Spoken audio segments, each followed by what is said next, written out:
Nous sommes à Route au Mali, autrefois la première productrice de pommes de terre de qualité en Guinée.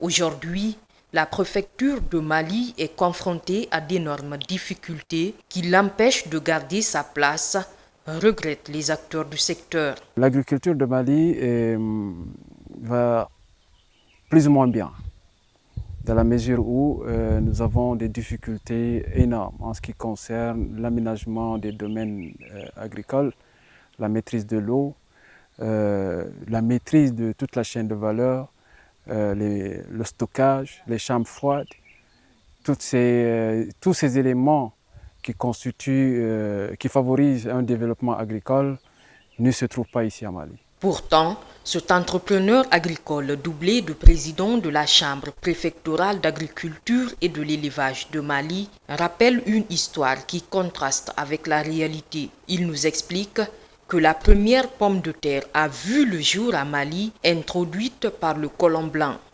Le Mali est la porte d'entrée de la pomme de terre. Autant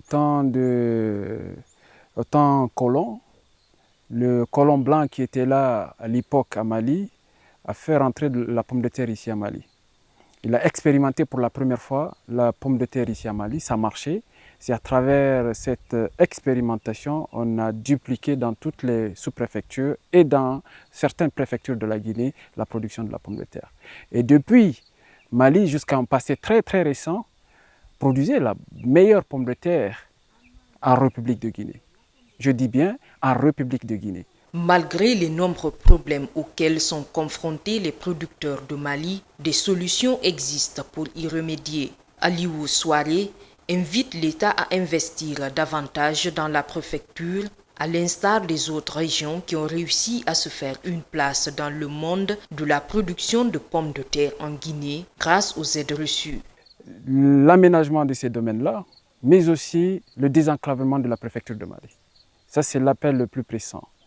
La construction de la route Labé-Mali et la construction des routes inter-sous-préfectures pour pouvoir permettre aux producteurs d'acheminer les produits agricoles dans les marchés de la préfecture, de la région, voire même, pourquoi pas, les pays frontaliers. À date où je vous parle, la préfecture de Pita, Timbi-Madina, Mamou dans Sumbalako sont les zones qui produisent le plus la pomme de terre. Ce n'est pas parce que la terre est beaucoup plus fertile à Timbi-Madina, plus que Mali, ou à Sumbalako, plus que Mali, non. C'est parce que les moyens ont été donnés à ces sous-préfectures-là. L'État a accompagné, il y a eu des subventions. Donc nous souhaiterions aussi qu'à Mali, que ces mêmes subventions, ces mêmes accompagnements puissent venir à Mali afin que Mali puisse reprendre sa place d'antan qui est la première productrice de pommes de terre en Guinée.